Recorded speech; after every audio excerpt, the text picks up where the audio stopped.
Hello guys, आप सभी का आपके अपने YouTube चैनल प्रवास फाउंडेशन क्लासेस में स्वागत है। तो गाइज, आज के सेशन को स्टार्ट करते हैं। आज के सेशन में 10 वर्ड विद एडवांस स्ट्रक्चर के साथ डे 1 है आज का। इस तरह से ये 30 डेज चलेगा, डे 1 से 30 डेज तक, यानी डे 30 तक। तो आज डे 1 में जो पहला वर्ड है वो है held out. Held out means होता है निकाला। निकाला मीन्स कोई भी चीज आप निकालते हैं कहीं से तो वो कहलाता है हेल्ड आउट। अब कभी भी आपको बोलना हो कि मैंने कॉपी निकाली तो टेक आउट भी होता है, लेकिन यहाँ पे आप हेल्ड आउट का यूज करेंगे। हेल्ड आउट मीन्स होता है निकाला। और आज का दूसरा वर्ड है guys tricky. TRICKY, tricky. Tricky means होता है मुश्किल। और आज का तीसरा वर्ड है नोट। नोट मीन्स होता है व्याख्या। चौथा वर्ड है फ्रॉम। फ्रॉम मीन्स होता है से, द्वारा। से भी होता है और के द्वारा भी होता है। एनीवे, पांचवा वर्ड जो है आज का एनीवे। एनीवे मीन्स होता है वैसे भी। और आज का छठा वर्ड है दो। दो मीन्स होता है भले ही। और आज का सातवां वर्ड है कैजुअली। कैजुअली मीन्स होता है यूं ही। और आज का आठवां वर्ड है such like. Such like means होता है ऐसे ही। और आज का 9वां वर्ड है for part. For part means होता है जहां तक की बात है। और आज का 10वां और आखिरी वर्ड है कम व्हाट में, चाहे जो हो जाए। तो गाइज, इस तरह से 10 वर्ड आज मैंने आपको बताया। और ये 10 वर्ड जो है ये डेली यूज में हम लोग जो टॉकिंग करते हैं उसमें वर्ड का बहुत ही इम्पोर्टेंट रोल होता है।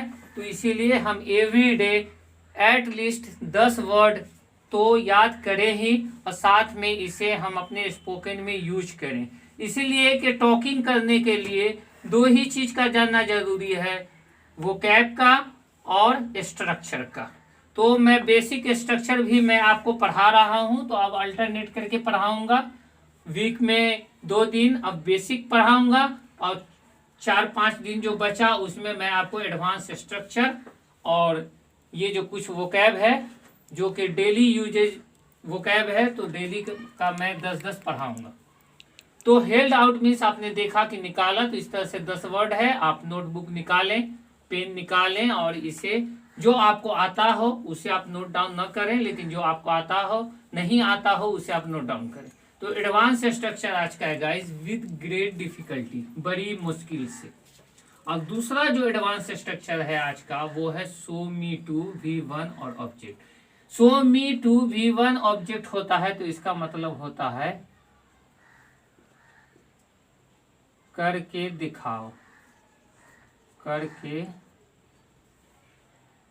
दिखाओ। और कीप ऑन मीन्स होता है ता रहता है। ता रहता है। और केप्ट मीन्स होता, केप्ट ऑन अभी 4 मीन्स होता है ता रहा। तो यूजुअली या कॉमनली हम लोग अपने टॉकिंग में इस चारों एडवांस स्ट्रक्चर को यूज करते हैं। जैसे विद ग्रेट डिफिकल्टी, बड़ी मुश्किल से। आई वेंट देयर, मैं वहां गया, विद ग्रेट डिफिकल्टी, बड़ी मुश्किल से। I understood you, with great difficulty, मैंने आपको बड़ी मुश्किल से समझाया। और ये जो है शो मी टू V1 करके दिखाओ means show me to speak, बोल करके दिखाओ। शो मी टू डू, करके दिखाओ। शो मी टू गो, जाकर दिखाओ। शो मी टू कम, आकर दिखाओ। तो इस तरह से आप यूज करके इसको बोल सकते हैं। और तीसरा जो है वो है keep on. Keep on means होता है ता रहता है। Suppose that I keep on speaking English. I keep on speaking English, मैं इंग्लिश बोलता रहता हूँ। You keep on doing this work, तुम इस काम को करते रहते हो। वी कीप ऑन स्माइलिंग, हम लोग मुस्कुराते रहते हैं। शी कीप्स ऑन बीपिंग, तुम रोती रहती हो। तो थर्ड पर्सन आपका जब आएगा तो ये कीप को आप कीप्स कर देंगे अकॉर्डिंग टू टाइम। जैसे टाइम में प्रेजेंट इंडेफिनिट टेंस में आपने पढ़ा होगा, ता रहता है, ते रहते हैं, ती रहती है। अगर मेरे बेसिक सेशन को आप अटेंड नहीं किए हैं तो आप यूट्यूब चैनल को सर्च करके, प्रवाज फाउंडेशन क्लासेस को सर्च करके टेंस वाले टाइम वाले सेशन को जाकर देख सकते हैं। तो 4 जो आज आपको बता रहे हैं ये बहुत ही इंपॉर्टेंट रोल प्ले करेगा आपके टॉकिंग में। विद ग्रेट डिफिकल्टी, बड़ी मुश्किल से। शो मी टू स्पीक, बोल करके दिखाओ। कीप ऑन, ता रहता है, और केप्ट ऑन, ता रहा। सपोज डैट पहले का स्ट्रक्चर होगा सब्जेक्ट, आई मीन सबसे पहले आप कोई सा भी सेंटेंस का यूज करेंगे, उसके बाद with great difficulty, with great difficulty.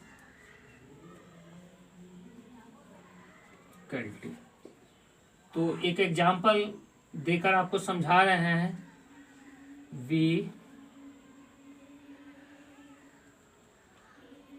Speak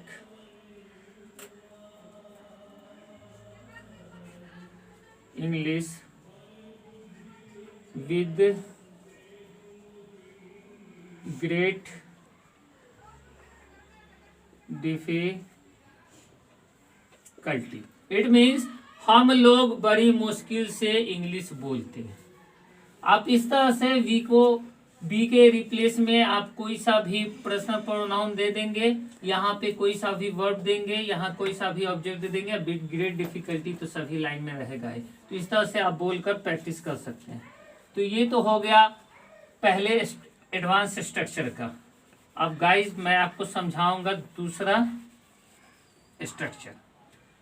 तो दूसरे स्ट्रक्चर में सबसे पहले हम सब्जेक्ट देंगे, उसके बाद जो यहाँ सो दिया हुआ है सो देंगे, उसके बाद मी देंगे, उसके बाद टू देंगे, उसके बाद वर्ब का पहला रूप देंगे, उसके बाद ऑब्जेक्ट देंगे, फुल स्टॉप देंगे। तो इसे भी हम एक एग्जाम्पल के थ्रू समझेंगे अच्छे से। तो फर्स्ट ऑफ ऑल तो यहाँ गाइस क्या होगा कि आप इस सो मी के पहले कोई भी सब्जेक्ट न देंगे। पहले सो मी ही देंगे, फिर टू देंगे, फिर वर्ब का पहला रूप देंगे, फिर ऑब्जेक्ट देंगे। जैसे सो मी टू स्पीक इंग्लिश, अंग्रेजी बोलकर दिखाओ। इस स्पीकिंग की जगह आप दूसरा वर्ब यूज कर सकते हैं। Suppose that show me to smile, हंसकर दिखाओ। शो मी टू क्राई, रोकर दिखाओ। शो मी टू स्पीक, बोलकर दिखाओ। शो मी टू गो, जाकर दिखाओ। शो मी टू कम, आकर दिखाओ। तो इस तरह से आप प्रैक्टिस करके इसे अच्छे से बना सकते हैं। अब आज का तीसरा जो एडवांस स्ट्रक्चर है उसका स्ट्रक्चर क्या होगा। सबसे पहले सब्जेक्ट, उसके बाद कीप, कीप भी होगा और कीप्स भी होगा। Keeps plus on plus V4 plus object full stop.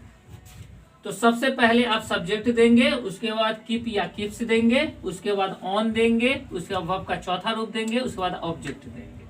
But यहाँ आप कंफ्यूजन में आ गए होंगे कि कीप कहाँ लगेगा, कीप्स कहाँ लगेगा। तो आप अच्छे से समझ लें कि जब आपका सब्जेक्ट ही हो, सी हो, इट हो और कोई सिंगुलर नेम हो तो इस कंडीशन में आप हमेशा कीप्स का यूज करेंगे और रेस्ट जो बचा बाकी के साथ तो आप कीप लगाएंगे ही। और इसका मीनिंग क्या होगा, ता रहता है।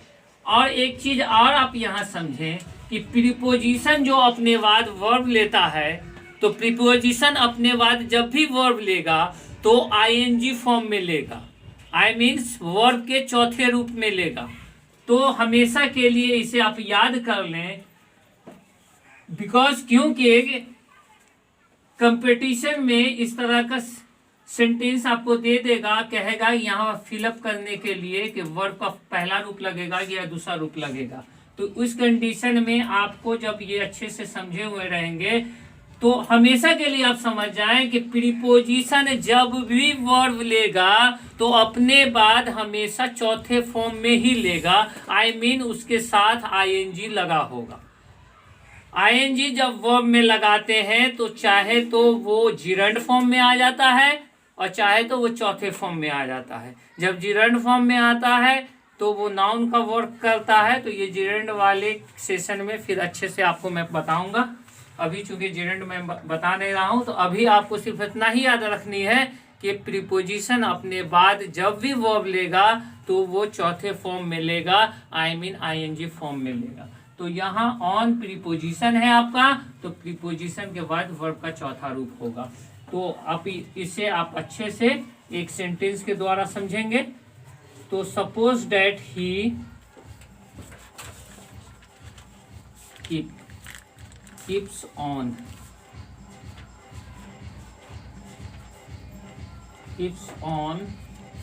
speaking English. वह अंग्रेजी बोलता रहता है। तो आपने देखा कि ता रहता है, वो अंग्रेजी बोलता रहता है।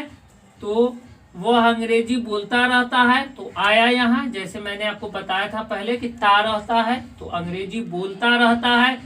फिर मैंने आपको बताया कि ही सी इट और आई मीन थर्ड पर्सन के साथ आप इस लगाएंगे, तो यहाँ कीप्स मैंने लगाया। फिर मैंने आपको बताया कि प्रीपोजिशन के बाद वर्ब जब भी आएगा तो आईएनजी फॉर्म में आएगा, तो आईएनजी फॉर्म में आया स्पीकिंग। तो he keeps on speaking English, वो अंग्रेजी बोलता रहता है।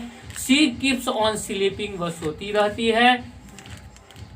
The children keep on crying, बच्चे चिल्लाते रहते हैं, रोते रहते हैं। तो इस तरीके से आप इसे बार बार प्रैक्टिस करके हमेशा के लिए इसे आप समझ पाएंगे। और लास्ट जो है आज चौथा, इसका सब पहले सब्जेक्ट देंगे। इसका स्ट्रक्चर होगा पहले सब्जेक्ट, उसके बाद होगा केप्ट, उसके बाद होगा ऑन, उसके बाद V4, उसके बाद ऑब्जेक्ट। तो अभी जो कुछ देर पहले मैंने आपको कीप ऑन बताया तो सेम ही वही स्ट्रक्चर यहाँ है, बट डिफरेंस इतना है कि पहले वाले आई मीन तीसरे वाले स्ट्रक्चर को जो मैंने आपको बताया वो प्रेजेंट में बताया। अब जो इसे मैं बता रहा हूँ ये पास्ट टेंस में मैं आपको बता रहा हूँ। तो इसका भी एक सेंटेंस के थ्रू आप अच्छे से समझेंगे। सपोज दैट सीमा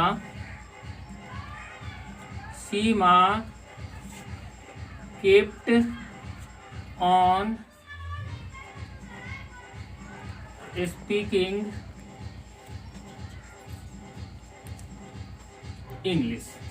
सीमा अंग्रेजी बोलती रही।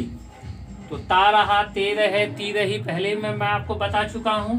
तो सीमा अंग्रेजी बोलती रही। तो आज का सेशन अब समाप्त करते हैं। आई होप कि आप अच्छे से समझे होंगे। अगर आप अच्छे से नहीं समझे होंगे, हो सकता है कि कोई बात ऐसी हो जो आपको समझ में नहीं आ रही होगी, तो आप कमेंट करें। मैं अगले सेशन में डे 2 का जो सेशन होगा उसमें मैं आपको और अच्छे से समझाने की कोशिश करूंगा। तो गाइज आज के लिए बस इतना ही। फिर नेक्स्ट सेशन में आपसे मिलेंगे, आपसे हमारी मुलाकातें होंगी। तब तक के लिए good bye, have a nice day.